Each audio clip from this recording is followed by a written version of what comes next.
eu vou falar para você sobre alguns recursos para atender os transtornos do exagero. O que são esses transtornos do exagero, né? Eu inventei esse termo porque eu percebi, com anos e anos atendendo dependência química, que alguns outros tipos de transtornos tinham características em termos de tratamento muito parecidas. Por exemplo, o comer compulsivo, a dependência da internet, né? O comprar compulsivo, o sexo compulsivo, obviamente para quem não é bipolar, né? Tanto o sexo quanto o comprar, aquilo da impulsividade com relação a isso. A tricotilomania, que apesar de ser um pouco diferente em alguns aspectos, tem uma parte do tratamento que a gente vê que vai ser importante trabalhar, como por exemplo a motivação e a prevenção da recaída. Tá? Aquilo que hoje em dia está até sendo modificado no DSM-5, né, que os transtornos, a dependência química, né, que agora não existe mais diagnóstico em transtorno por uso de substâncias, foi misturada com outros transtornos aditivos, no caso o jogo, né, patológico entrou isso, e muito provavelmente para o DSM-5.1, não sei se vocês repararam que o DSM-5 antigamente se usava no 4TR em romanos, né, o DSM-4 era em romanos, e passou para arábico, né, que é aquele númerozinho comum. Sabe por que aconteceu isso? Porque eles querem renovar esse material sem que demore muito tempo. Então, provavelmente vai ter um 5.1, e não dá para fazer 5.1 em romanos, então eles criaram o número arábico. Então, provavelmente vai se ver mudanças, né? A própria questão que na CID-11 agora vai entrar a questão da dependência dos jogos digitais. A gente está vendo dependência de celular, né? Eu até fiz um videozinho para projeto, não sei se alguns acompanharam, justamente sobre essa mudança que está disponível no YouTube, né, da Casa do Psicólogo, pela Pearson. Então, esses transtornos têm uma característica em comum, que existe algo de prejuízo e de sofrimento no comportamento, mas, em contrapartida, existe algo de prazeroso. Né? Por exemplo, quando a pessoa está usando drogas, tem um lado da pessoa que tem imenso prazer usando, mas tem um monte de prejuízos sociais, econômicos, familiares, etc. Então, como eu observei isso, eu criei esse termo transtornos do exagero e escrevi um livro justamente para trabalhar com isso. E a outra coisa que eu observava era o seguinte, existem o que a gente chama de pacientes da vida real. Se vocês forem ler, por exemplo, a Judith Beck, todo mundo aqui é psicólogo? Tem alguém que é estudante? Tá, então quem não é psicólogo é estudante de psicologia? Tem alguém que não é nada disso? Eu não, sou professor de educação infantil. Professor de educação. Eu me interesso por essas bastante. Existem os pacientes da vida real. Quem for ler, por exemplo, a Judith Beck, né, que é uma terapeuta, né, filha do Aaron Beck, que trabalha bastante com terapia cognitiva, né, uma das precursoras. Existe o caso Sally dela. Quem aqui não conhece o caso Sally? Né? Claro que o pessoal que talvez tu não conheça, mas é um caso assim que dá tudo certo. Tipo aquele aluno que tu aprende, né, sai daqui com várias ideias para aplicar lá com teus alunos, e tem aquele aluno que funciona tudo, tu pensa, pá, mas eu sou boa mesmo, né? O caso Célia é um caso assim, aquela paciente que tudo funciona, ela faz as tarefas de casa, ela já vem com a agenda feita. Só que esses pacientes só existem lá mesmo, porque ou eu tenho muito azar no meu consultório, né, e no São Pedro, mas ainda, e o que cai para mim não é assim, né? E acredito que para a maioria de vocês também não seja. São aqueles pacientes que têm no mínimo 3 diagnósticos, né? Quando a gente fala de uso de substâncias, por exemplo, eles querem parar de usar o crack, mas a maconha é uma droga natural, eu quero continuar usando, não é isso? Então, a gente não vê essa característica, né, de pacientes da vida real em grande parte dos materiais. Então, eu comecei a me dar conta disso, me dar conta dos transtornos do exagero e criei esse meu primeiro livro, que foi pela Sinopse, que é o Guia de Terapias Cognitivo-Comportamentais para os Transtornos do Exagero. E esse livro, uma das partes, trabalha justamente isso, né? Como que a gente vai motivar alguém para parar de exagerar? Esse é um dos que eu considero, né, um dos nós para a gente trabalhar transtornos do exagero, né? Eu, por exemplo, estou com 1 ou 2 quilos a mais do que eu deveria estar, né? Da pessoa que até, teria que fazer dieta, mas é tão bom, né? Um docinho, eu que gosto de um docinho. A gente fica assim, né? E vocês com relação a várias outras coisas, faço ou não faço academia, caso eu compro violão, né? Trabalho com, abro o meu consultório ou tento um concurso público, sei lá, qualquer coisa que a gente fica na dúvida, né? Isso tem a ver com motivação. E quando a pessoa exagera, mais ainda, né? Como que eu vou motivar alguém para parar de exagerar?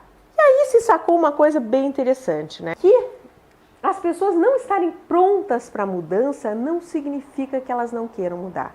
Esse foi um selfie que eu tirei quando tocou o despertador hoje, né? Não é que eu não quisesse sair da cama. Eu pensei, eu merecia dormir hoje um bocadinho mais. Eu criei esse livro e eu sempre digo que esse é o livro que eu criei para morrer em paz. Eu tenho transtorno de ansiedade generalizada, sou uma pessoa preocupada, né? E eu montei todo um modelo de tratamento para os meus pacientezinhos do São Pedro. E quando eu morrer? Vão destruir tudo que eu construí, a gente tem protocolos e protocolos, tanto que eu dei de presente para o São Pedro, doei todos os meus baralhos, né? Tudo. Pensei, vou morrer, vai morrer o tratamento lá, vão tratar, sabe-se lá de que jeito meus pacientezinhos. No ambulatório, eu trabalho no ambulatório de dependência química, no ambulatório de terapia cognitivo-comportamental e na unidade de dependência química, que eu também sou chefe. Aí eu pensei, não, eu tenho que fazer alguma coisa para que isso não aconteça, né? Porque ganhar dinheiro com livro ninguém ganha. As pessoas pensam, você está rica com... A não ser o Paulo Coelho, né? Que está rico com livros, né? E claro, o Beck está rico com livros. Com certeza, a gente ganhando 8% do valor da capa, tu não fica rico. Mas, no meu caso, eu morro em paz. Se eu morrer, eu já sei que o que eu multipliquei vai ficar.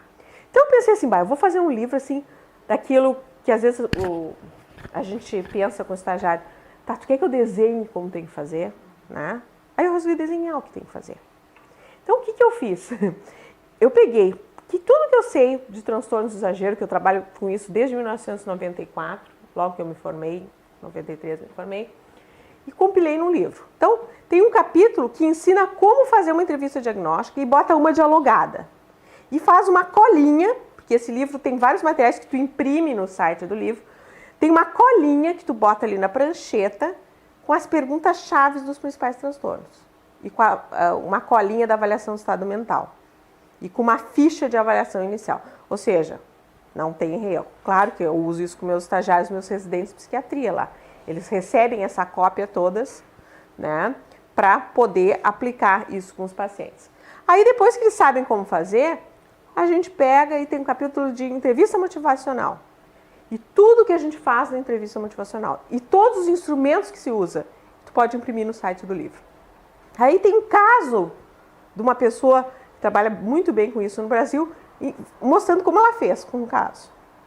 Aí depois vai ter da terapia cognitivo-comportamental do Beck, ensinando como fazer diagrama de conceitualização, quais as técnicas que se usa, e vários casos de pessoas que trabalham com vários transtornos do exagero, ensinando como fazer. Aí vai ter o modelo da prevenção da recaída. Bem explicadinho, vários instrumentos, que é o que vocês vão ver aqui, e vários profissionais ensinando como fazer. Depois vai ter da terapia de exposição dos estímulos, que eu criei um protocolo. Esse protocolo eu disponibilizei inteiro ali, um caso ensinando como fazer. Depois mindfulness, caso ensinando como fazer. Em termos de instrumentos de acesso, eu vou fazer pequenas brincadeiras com vocês para vocês sacarem como é que as coisas funcionam. Quero que cada um pense, não vai precisar falar em voz alta, uma coisa que vocês estão na dúvida se mudam. Pode ser qualquer coisa mesmo. Caso eu compre um violão, faço ou não academia, faço ou não dieta, né? Qualquer coisa mesmo. Mudo ou não de profissão, me mudo de cidade, troco meu namorado, né? Qualquer coisa. Pensem. Estão pensando? Isso aí sempre a gente tem alguma coisa, né? Aí, eu quero que vocês pensem de 0 a 10 o quanto é importante para vocês mudarem isso. Sendo 0 não é nada importante e 10 muito importante. Esse material tem para imprimir no site do livro. Então, digamos, a pessoa diz lá, meu paciente dependente químico não está muito motivado, digamos que ele diga 3. Imaginem para vocês a resposta de vocês. Estão imaginando? Por que vocês imaginaram esse número e não 0? No momento que eu faço essa pergunta, né, digamos que o meu paciente ele é dependente de crack e ele diz, doutora, minha motivação, é importante 3. Por que 3 e não 0?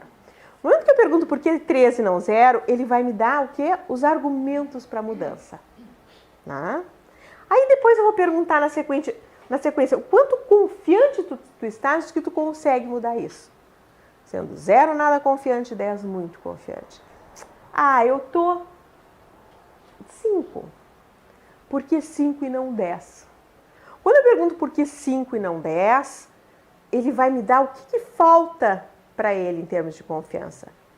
E confiança, quando a gente fala em terapia cognitiva, tem muito a ver com autoeficácia. Autoeficácia é o quanto eu confio no meu próprio taco para lidar com as diversas situações. No caso, para ficar abstinente do meu comportamento exagerado. Conseguiram se dar conta que com essas perguntas, né, que eu fiz para vocês, vocês tiveram que pensar sobre o comportamento que estão na dúvida? Pensaram? Outra técnica que a gente usa bastante, isso também tem impresso no site do livro, é a balança decisória. Balança decisória é uma técnica razoavelmente fácil, mas que as pessoas às vezes não fazem certo. Né? Por que eu digo isso? Porque eu já vi várias pessoas fazerem e várias pessoas darem aula sobre esse assunto. Essa é uma técnica que a gente vai trabalhar vantagens e desvantagens de usar e vantagens e desvantagens de parar de usar. Eu posso usar isso de novo para qualquer coisa que a pessoa está na dúvida, caso eu compre o violão. Né? Imaginem vocês agora aquilo que vocês estão na dúvida de mudar. Daria para ver vantagens e desvantagens? Sim, o pulo do gato de fazer essa técnica é a seguinte, sempre na parte de cima a gente vai colocar como o paciente está no momento, a situação atual do paciente. Então vamos pensar assim, ó. Eu quero fazer de comer doce, tá? Eu adoro comer doce. Vantagens, eu vou botar de como eu estou, vantagens de comer doce.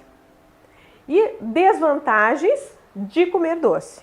Então, primeiro nessa técnica eu tenho que fazer como o paciente está. Por quê? Porque o nosso cérebro ele tem muito mais facilidade em enxergar como eu estou do que fazer o que a gente chama de pré-figuração, que é eu me imaginar no futuro.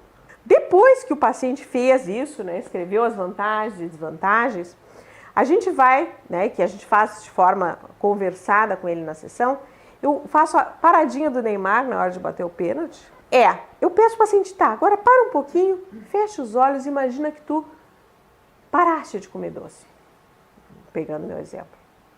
Então a pessoa tem que dar uma paradinha para o cérebro dar um clique para conseguir fazer a pré-figuração. Então a pessoa imagina a sua vida assim. E aí eu vou ver vantagens de parar e desvantagens de parar. Porque os pacientes, às vezes, se a gente faz isso automático, eles não fazem essa pré-figuração e de cara vão copiando coisas, vantagens de usar nas desvantagens de parar. E não é esse o objetivo. Ali é para que ele realmente se imagine e veja coisas alternativas. Depois que a gente faz isso, digamos que eu coloque vantagem de comer doce, o prazer, né? O prazer, a socialização, que eu posso, digamos, sair com minhas amigas e comer doce, tal. Aí eu vou pedir para o paciente dar uma nota de 0 a 10 para o grau de importância que tem para ele fazer cada uma dessas coisas. Então, o prazer do doce, Renata, de 0 a 10, o quanto é importante para ti? Sendo 0 não é nada importante, 10 muito importante. 10. E aí eu vou somar e vai funcionar como uma balança, porque depois eu vou somar todas as vantagens de usar com as vantagens de parar e as vantagens de usar com as vantagens de parar e vou colocar numa balança. Eu normalmente desenho uma balancinha assim para o lado que vai. Essa é uma técnica muito interessante. Importante a gente ser neutra na técnica, a gente não querer encher de um lado e não encher do outro. Até porque se o paciente ele está ambivalente, né, ele não está suficientemente motivado, porque se ele já se decidiu pela mudança, eu preciso usar uma balança. Digamos que alguém esteja aqui para casa, assim, decidiu, o George Clooney me convidou para casar, né? Então o George me viu, bateu o olho e me convidou para casar com ele. Tu achou, não, por que não? Tu conhece o George Clooney? Tu me conhece? Exatamente! Mas era justamente isso que eu ia dizer. Não precisa de balança. O George não vai ter dúvida nenhuma de casar comigo. Não é isso que tu pensou? Exato. Se eu não estou na dúvida, se eu não estou ambivalente, não tem por que eu fazer balança. O terapeuta, vamos tacar-lhe uma balança ali no paciente, é tão bonita essa técnica. Não precisa. É a mesma coisa. A pessoa está casada há 30 anos. Por que o marido não dá mais flores? Tem até... toca a coisa no momento solene. Porque já ganhou, já comeu, para que vai dar flor? Mas não é esse o raciocínio. Agora, se o outro está ambivalente, aí a coisa fica mais importante, né? Outra técnica, essa técnica é muito legal, tá? Que é a seguinte. Eu fiz o curso com o grupo do Miller. O Miller, para quem não sabe, criou a entrevista motivacional, né? Que é bastante utilizada e que é utilizada, inicialmente foi mais para os transtornos aditivos e hoje em dia se usa para outras coisas também, né? Para o paciente entrar no tratamento. Mas quando eu falo em transtornos do exagero, vai ser para aqueles pacientes que não têm crítica, né? Ou não estão na dúvida se mudam esse comportamento, tá? Se o paciente está motivado, eu não vou usar a entrevista motivacional. Então, no curso que eu fiz, eles usavam umas fichas de valores, tá? Que eu não gostei. Por que eu não gostei, né? Primeiro, né, existiam umas fichas com um monte de valores, alguns que não tinham nada a ver com o brasileiro. Por exemplo, mindfulness era um valor. Se eu der para o meu paciente um cartão dizendo mindfulness, o que ele vai dizer? Vai tu. Mas não é? Se os profissionais já não sabem o que é mindfulness, o que só para os pacientes? Outra coisa que eu não gostei nesse inventário, nessa ficha de valor, nessas fichas de valores, assim, tipo um baralho nosso desse, eles têm de valores, é que explicava o que era o valor embaixo. Então, por exemplo, saúde, bem-estar físico e emocional. Poxa, o que é saúde para mim pode não ser o mesmo que para o paciente. Então, eu não gostei daquele negócio. Aí eu resolvi criar o inventário de valores, da avaliação dos valores pessoais, e também pode ser impresso no livro Guia de Terapias Cognitivo-Comportamentais para os Transtornos do Exagero. Porque o objetivo é ajudar o paciente a morrer em paz, como eu falei para vocês, e não ficar rica com isso. Esse inventário ele tem duas partes, tá? Mas a gente vai fazer uma brincadeirinha aqui com vocês. Lembrem de olhar 3 valores agora, só desse da frente, que para vocês são os mais importantes. Autenticidade. Autenticidade. É um dos valores. E aí, a gente vai pedir para o paciente para nos explicar cada um desses valores, tá? O que para eles isso significa. E agora eu quero que vocês pensem, e a gente pede para o paciente dizer, o que esses valores têm a ver com aquele comportamento que vocês estão na dúvida se mudam, que eu perguntei no início. Pensem agora. E vocês vão ver que justamente vai ou para um lado ou para o outro. Mas teve uma vez num workshop que eu estava dando, né, em Salvador, disseram, não, o meu não tem. Aí eu pensei, tá, qual é o teu? Tinha, obviamente. Que sempre tem. Falei, tá, isso não tem a ver com isso? Tem, né? Sempre tem. Né? E claro que o paciente vendo isso, ele se dá conta, né? Acho que a coisa não é bem assim. Por que eu sugeri autenticidade? Fiquei lembrando dos nossos pacientes exagerados, e a gente então pode conversar sobre isso ligado ao valor, né? Que é o que poderia explicar um pouquinho isso para o grupo. Acho que eles vão gostar de entender. Por exemplo, o paciente escolheu a autenticidade. E aí? O que tu diz para o paciente? Bom, o paciente escolheu a autenticidade. O que é autenticidade para ti? Primeira coisa, que não é o mesmo que para mim. O que é autenticidade para ti? Autenticidade para mim é a gente ser fiel àquilo que a gente é e o que a gente sente em qualquer momento, independente da forma como tu vai expressar aquilo. O que tu tinha pensado, Clarice, com relação ao comportamento na dúvida de mudar ou não? Eu pensei assim, que quando eu estou, por exemplo, usando álcool, para me soltar e para ser mais menos envergonhada, né? Eu não estou sendo eu, de verdade. E isso, depois que eu usei o álcool, faz com que eu me sinta falsa, como se eu fosse não fosse real, que eu precisasse de uma bengala. Então, no fim, eu uso, vou lá, chego na menina, né? Namoro a menina, mas aí depois que acontece, eu me sinto fraca depois que o álcool não está mais dentro de mim. Então, eu fico presa a ele, e não sou eu de verdade. Então, vai contra o meu valor de autenticidade. Então, esse seria um exemplo do que o paciente diria nessa situação. Digamos, um paciente que tem vergonha de chegar numa menina. E é isso que eu vejo de muita força nesse teu inventário. Por isso que eu disse para alavancar. Ótimo, e é bem isso. E uma das coisas que eu sempre lembro, né?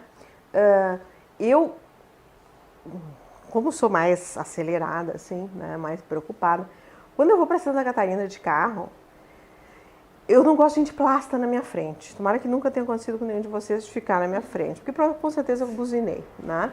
Então vê aquela tartaruga na tua frente, e às vezes fica a lesma e a tartaruga querendo passar um do outro e tu atrás. Então que é horrível. Mas tu tá indo para Santa Catarina de carro, né? E aí de repente vem um caminhão na tua frente. Putz, vamos lá. Aí tu, pá, ultrapassei o caminhão. Aí tu olha, tem mais um caminhão. Vamos lá de novo. Aí tu ultrapassa. Aí de repente tu chega em Santa Catarina. E aí tu te dá conta que tu não viajaste, tu ultrapassaste caminhões. Né? Porque aí alguém te pergunta, tu viu que bonita aquela paisagem? Não. Não, mas a placa dos caminhões estava na minha frente, eu sei. Entende? Eu não curti o caminho porque eu fiquei muito preocupada com o chegar lá. Valor é isso, né? Tá, eu estou fazendo isso hoje. Isso está de acordo com o que realmente é importante para mim? Tipo, curtir uma viagem com um grupo de amigos? Se não tá, o que a gente vai fazer com isso? Né? E motivar é justamente isso. Então, esse é um instrumento que eu curto bastante. Quando o paciente já está mais motivado, esse também dá para imprimir no site do livro, do guia, a gente vai montar um plano de mudança com o paciente, né? Ou seja, os motivos mais importantes pelos quais quero fazer uma mudança são esses, minhas metas principais para eu mesmo fazer uma mudança são tais, planejo fazer essas coisas de modo a atingir meus objetivos, quais são os primeiros passos, outras pessoas que podem ajudar e como, e espero que meu plano tenha esses resultados. Isso é uma forma de estruturar um plano de ação com o paciente. Todos esses materiais que eu estou falando, eu sempre, como é impresso pelo o guia, dá toda a informação de como conseguir esses materiais gratuitamente, né, para quem tem o livro. Eu sempre tenho 2 cópias, uma fica comigo e outra com o paciente. Eu uso um carboninho ali, então tem no prontuário do paciente. Ele leva para casa, isso estrutura melhor o plano de mudança. Bom, dentro dessa mesma linha de motivação, eu comecei a me dar conta que alguns pacientes, eles não se motivavam o suficiente. E eu fiquei pensando, mas na praia, mas não está dando certo, tem pacientes que baixam várias vezes. Eu uso bonitinho a entrevista motivacional do Miller. Por que diabos acontece isso? Aí eu me dei conta que os pacientes que não se motivavam eram aqueles que não confiavam neles mesmos, que achavam que eles não tinham direito de serem felizes. E que eles não tinham esperança de que poderiam ser mais felizes se não tivessem o comportamento exagerado. E aí eu na praia até tive a ajuda da Clarice Oberman, que é minha sócia e amiga muito querida. Eu montei o baralho da motivação. O que é o baralho? Né? Eles têm 85 cartas perfil, 54 de objetivos, 38 de barreiras e 18 de superação. E tem alguns cartões, né? Que é meu perfil exagerado, meu perfil realizador de objetivos. Eu vou explicar direitinho para vocês, começando daqui, tá? Então, assim, a gente pega as cartas perfil e a gente quer, a primeira coisa é separar para o paciente o que é, quem realmente ele é, a essência dele e quem é ele quando está exagerando. Porque o paciente independente químico, pegando ele como exemplo, acha que ele não presta, é manipulador, é mau caráter, não sei o quê. E ele é assim usando as substâncias, mas a alma dele, a essência dele não é assim. Então, nas primeiras sessões, eu vou trabalhar que ele escolha entre as cartas perfil, e eu boto esse cartão e ele vai escrever do lado, vai colocar as cartas embaixo, o que compõe o perfil de quem ele é. Aí ele vai escolher lá, sedutor, sei lá, bonito, inteligente, fracassado, sei lá quais que ele vai escolher. Só que aí depois dele escolher, eu vou colocar esse outro cartão, meu perfil exagerado, ele vai olhar se algumas daquelas cartas que ele disse que era do perfil dele, na verdade era do perfil exagerado, o que é dos dois. E vai ver nas que sobraram se tem outras cartas que compõem quem ele é quando ele está tendo comportamento exagerado. Isso está sendo bastante usado também com pacientes borderline ou pacientes muito deprimidos, para ele enxergar ele deprimido, por exemplo, exagerado na tristeza, para ele ver que isso não lhe pertence, né? Como faz aquela piada, né? Que ele não é ele quem é. Não é ele quando está exagerado, né? E aí depois, em cima disso, a gente vai trabalhar que objetivos ele já tem. Então tem vários objetivos, ser amado, ter saúde, e aí são os objetivos que ele tiver. Depois que ele procurar os objetivos, a gente vai tentar ver que objetivos ele já realizou. Então veja que a gente está levantando a bola do paciente, né? Pô, mas eu já realizei, eu tenho uma família, eu tenho filhos, eu consegui estudar. E aquele paciente normalmente tem uma autoestima baixíssima, acha que não realizou coisa nenhuma, que não é verdade. E aí a gente vai olhar qual é o perfil dele que ajudou ele a realizar os objetivos. Então ele vai pegar, transferir ali das cartas perfil dele, ou perfil exagerado, o que ajudou ele a realizar esses objetivos. Para ele ver que sim, tem coisas dele muito boas e tem coisas dele que fizeram com que ele realizasse coisas e que estão ali, mas que o perfil exagerado atrapalha um pouco nisso, porque aí a gente vai ver com ele que objetivos ele ainda quer realizar. Então ele vai pegar ali das cartas objetivo o que ainda quer, não tá, mas ele quer, para trabalhar esperança. E aí depois que a gente encheu bem a bola do paciente, vamos dar um choque de realidade. Que objetivos que ele já realizou que ele pode perder por causa do perfil exagerado? Ou seja, ele pode realizar coisas, mas pode perder também por conta disso. E ele não é ele exagerado e ele pode realizar mais se ele não estiver exagerando. Depois disso, a gente vai pedir para o paciente mostrar as cartas barreira, né? Tipo não ter esperanças, não saber como sentir prazer se não exagerar, e ele vai escolher ali as barreiras que para ele existem, para ele realizar esses objetivos. E por fim, ele vai pegar as cartas superação, e aí tem vários instrumentos que a gente aplica em cada sessão com essa estruturação, porque o paciente sai com esses materiais por escrito, tá? Por exemplo, no elaborar um plano de ação, existe o plano de ação impresso no site do jogo. Né? Modificar o estilo de vida tem uma ficha específica disso, né? E várias outras coisas. Então, a gente vai colocar aqui minha superação, como superar. E aí vai ter minhas barreiras e do lado como superar. E ele sai com todo esse material. Né? Então, o jogo trabalha bem essas questões, né? Então, tem uma dose muito motivacional e tem uma dose de, tá, e agora o que a gente vai fazer? Então, esse é um jogo que eu gosto bastante. Este jogo, Renata, se tu me permite concluir, ele tem assim uma proposta muito interessante na terapia. Tu pode usar ele em vários momentos e tu pode usar ele focal. Então, por exemplo, assim, se tem um paciente narcisista, né? Uma pessoa que não consegue se perceber, né? Eu acho que dá para escutar, né? Então, assim, é muito difícil tu tocar nesse paciente, né? Porque ele não consegue ver em si as dificuldades que ele tem em ter aquela postura mais narcisista. Então, por exemplo, dá para pegar essas cartas perfil e já no início da terapia a gente dizia assim, eu vejo assim que, pô, tu é uma pessoa super inteligente, eu vejo que tu te comunica bem. Aí tu pega uma coisa positiva daquela pessoa, porque tu vai botar ela para cima e ela vai querer então te escutar, né?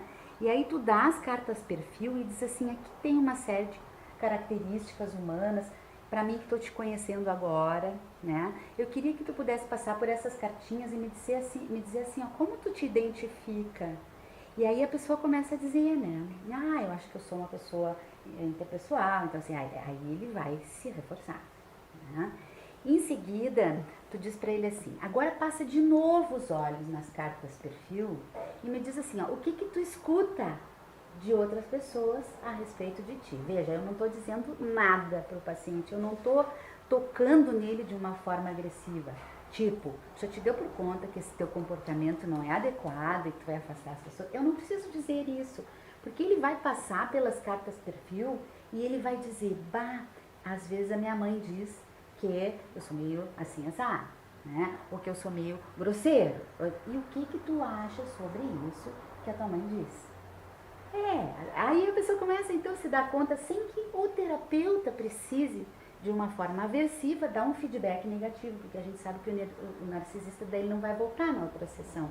E o nosso objetivo é que ele possa compreender o quanto aquela estratégia para ele está prejudicando em vez de ajudar, né? Então o jogo tem muito disso. Muitas, tu pode trabalhar só num ponto que tu precisa, né? Nem sempre até nos exagerados. Em outras questões também da terapia cognitiva. É muito bom esse jogo, um dos melhores instrumentos que a Renata lançou. Espetáculo, eu aplico demais e funciona super bem. Super recomendo. Né? Inclusive esse instrumento tem dentro do site como eu me vejo, como as outras pessoas me veem. A gente escreve com o paciente, então tem um protocolo bem rapidinho. Bom, depois que o paciente está motivado, a gente vai trabalhar com a terapia cognitivo-comportamental do Beck, né? Também tem capítulo no livro e esses instrumentos todos têm. Bom, esse é o instrumento básico, né, chamado RPD, Registro dos Pensamentos Funcionais. Quando a gente fala em dependência química, a gente vai chamar de registro da fissura, que também pode usar para qualquer transtorno de exagero. O paciente vai anotar, cada vez que ele tiver fissura, o dia, a hora, a situação, o que ele pensou, o que ele sentiu e o que ele fez. Tá? E depois disso, né, depois que ele estiver bem treinado fazendo esse registro, porque esse registro nos dá várias coisas. Primeiro, se ele tem dia e horas de risco, quais são as situações de risco do paciente, o que ele pensou, e aí, em cima disso a gente pode trabalhar crenças, o que ele sentiu, né, como é que foi a fissura, se ele usou ou não a substância, né, ou teve ou não um comportamento exagerado, ou se ele teve alguma estratégia de enfrentamento, se essa funcionou, eu posso agregá-la no tratamento dele. Depois que ele está treinado em fazer isso, a gente sempre faz na sessão com ele, dá impresso para ele levar para a tarefa de casa, ele vai escrever uma resposta racional ao pensamento automático. Então, de repente, se ele disse o pensamento automático, eu estou aqui dando a palestra, foi, todos estão odiando, né? Aí, isso me dá fissura para comer um doce, eu posso botar uma resposta racional ao pensamento automático. Não, elas não estão odiando, já que estão prestando atenção, parece que estão sorrindo, acendem com a cabeça, tem evidências do contrário. Né? Então, isso é uma maneira já de confrontar o pensamento automático. Essa é uma técnica muito legal que se usa para dependente químico, que eu adaptei a uma técnica da depressão. Eu criei a última coluna ali, porque o dependente químico e o transtorno o exagerado, ele tem uma série de atividades que ele faz no dia a dia que é ligada a isso, tipo andar com os amigos ativa, ir nos lugares, né? Aí tu tira isso do paciente, às vezes não sobra muita coisa, o paciente se sente entediado. Então a gente vai pedir para ele colocar atividades que costumam dar prazer para ele, né, e que davam antes do uso de droga. Ele vai dar uma nota para o grau de prazer, que seria realizá-las hoje, né, uma nota para o grau de dificuldade de 0 a 10 e o risco de recaída que seria essa atividade. Aí a gente vai pegar isso e vai transcrever para esse outro material que também se imprime. A gente vai distribuir as atividades que deem o máximo prazer, com o mínimo de dificuldade, mínimo de risco de recaída, num cronograma da semana, para que ele possa ter prazer na vida sem precisar ter o comportamento exagerado. Né? Isso se usa em depressão na ativação comportamental. E esse é um outro instrumento que a gente usa, que tem no livro também, que foi desenvolvido por mim, é um questionário de situações de risco, né? De ter o comportamento exagerado. Então ele vai ver o que para ele é risco. Por exemplo, os amigos convidam para fazer tal coisa, ir à festa, ir a lugares onde tinha um comportamento disfuncional, ter dinheiro, não ter nada para fazer, sentir-se triste, falhar no sexo, ficar sozinho, seu familiar usa drogas, e etc. Ele vai marcar todas as situações de risco, tá? E aí a gente vai transcrever para esse quadro, tudo isso é impresso, né? Quais situações de risco, e a gente vai montar com ele estratégias de enfrentamento para cada uma das situações e ele sai com esse material com ele. Esse esse é um material também de mudanças de estilo de vida que a gente vai fazer com o paciente, né? Que mudanças físicas, psicológicas, emocionais, os comportamentos e atitudes familiares, os relacionamentos sociais, amizades, financeiras, espiritualidades, ele tem, né? Essa importância dele se fazer para se manter bem. E que planos ele tem a curto, a médio e a longo prazo. Isso quando o paciente já está motivado, mas trabalhando prevenção da recaída, né? Isso entra no capítulo de prevenção da recaída, junto com aquele questionário que eu falei das situações de risco. Essa é uma ficha que eu uso na UD, também disponibilizei para imprimir, né? Quais planos para o futuro, você deseja realmente parar de usar drogas ou beber, aquilo é mais específica para a dependência química. E esse é um material interessante para uma técnica manejo de contingências, né? Ou economia de fichas. A gente vai ver comportamentos do paciente que a gente quer reforçar e comportamentos que a gente quer extinguir, tá? Então, por exemplo, ir na terapia, ele vai ganhar mais 10 pontos, tá? A frequência uma vez por semana. Ir no grupo de autoajuda, uma vez por semana, mais 10 pontos. Ir visitar o vizinho que bebe, menos 5 pontos, né? Quando? Qualquer vez. Então, a gente vai ver esses comportamentos que a gente quer reforçar, o que a gente quer extinguir, vai estipular pontos, né? A frequência que isso acontece. Recaída e lapso, que é um escorregão, né? E lá, recaída é voltar ao padrão anterior. A gente vai estipular se perde X pontos em cada um. E aí a gente vai combinar uma premiação com o paciente, que o ideal é de relacionamento, tipo, a família vai juntos fazer alguma coisa, né? Ou vão fazer um prato especial para a pessoa comer, alguma coisa nessa linha. Mas pode ser, né? Nos Estados Unidos usa até com cesta básica, vouchers que troca por dinheiro, inclusive, né? Mas lá eles fazem screening toxicológico, teste de urina para ver, e ele vai trocar por prêmios. Então isso é um material interessante, tem bem explicadinho como fazer no livro do guia. Bom, outro instrumento que eu tenho é o quebra-cabeça das crenças exageradas, que é composto por quebra-cabeças, né? Peças de quebra-cabeça, algumas 36 de crença central, 23 de crenças exageradas, que são chamadas pelo Beck de aditivas, antecipatórias, que são aquelas que antecipam o prazer, eu vou me divertir mais, eu vou aproveitar mais, né? Crenças 29 de alívio, né? Vou conseguir me soltar, vai passar minha tristeza, vai tirar coisas ruins de mim, né, se eu usar drogas. Crenças permissivas, só hoje. Etc. E crenças de controle, que são crenças que combatem as crenças exageradas. Tá? Então, se tem as crenças aditivas ou crenças exageradas, tem crenças de controle que combatem. É como se fosse o anjinho e o diabinho. Né? Se o diabinho diz, vai lá, usa, não dá nada, o anjinho vai dizer, não, olha o teu marido, olha os teus filhos. Então, como é que funciona esse jogo? A gente começa imprimindo esse RPD, né, esse registro da fissura. Então, aqui eu trouxe um exemplo para vocês, né? Meus pais me deixaram sozinha em casa. Pensamento automático, oba. Emoção, euforia. Ação, bebeu, fissura 8.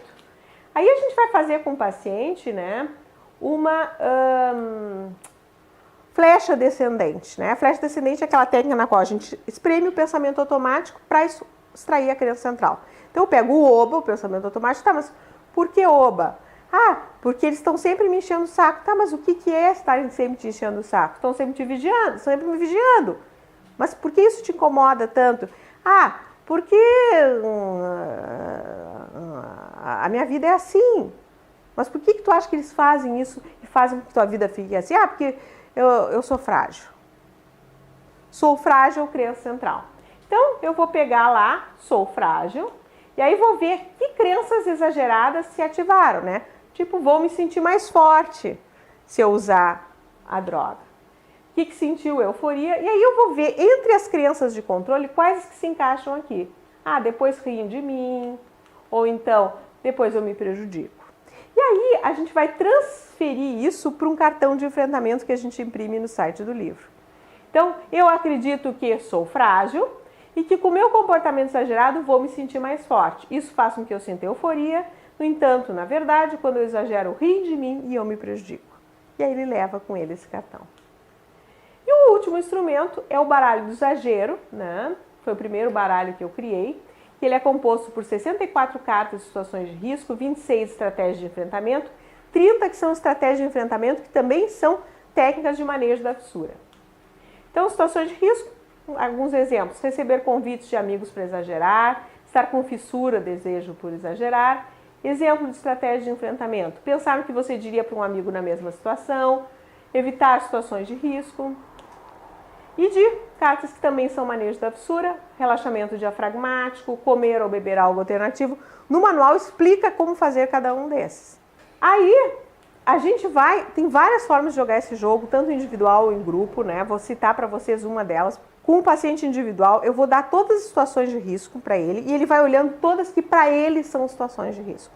Então, ele vai separar, isso para mim é, isso não é, então vamos deixar de lado. Depois que eu pegar todas as que são, essas a gente vai pegar uma a uma. Bom, qual foi a tua primeira situação de risco? Ficar sozinho.